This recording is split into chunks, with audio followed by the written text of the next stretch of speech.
Бата же ката. Бир карыянын үйүнө кайдан жайдан бир ат келет. Ал өзүнүкүндөй кылып аны бага баштайт. Аны көргөн карыянын коңшусу: Ой, кошунам, бул чын эле сиз үчүн абдан жакшы болду.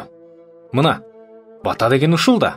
Анда карыя ага мындай деп жооп берет: Ооба, жакшысы жакшы болду.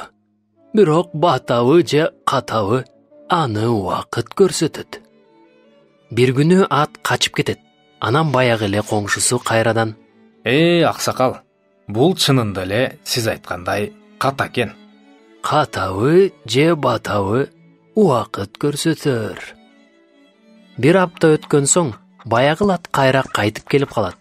Бирок мунусунда ал өзү жалгыз эмес, өзү менен кошо бир үйүр жылкы ээрчитип келиптир.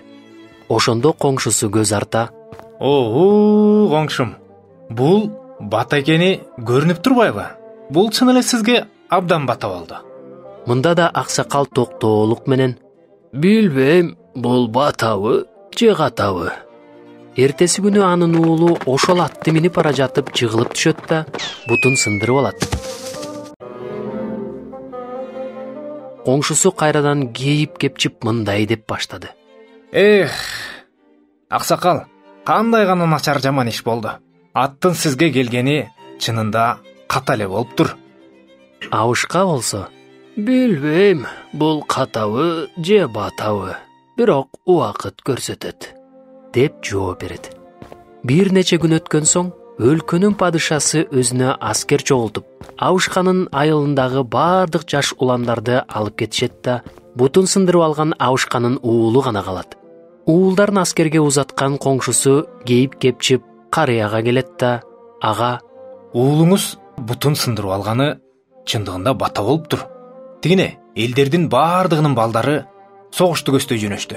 А сиздин уулуңуз болсо сиздин кашыңызда үйдө калды.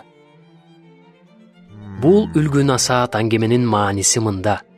Биздин жердеги жашообуз ар түрдүү окуялардан турат.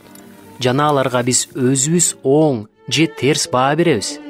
Же бул ибараттагы аксакалдын коңшусуна окшоп, жашообузда кездешкен кырдаалдардан батаны же катаны издебестен, ой жүгүртүп эле отура бербестен, ошол кырдаалда кандай аракеттерди кылуу керек экендигин чечип, ишке киришсек болот.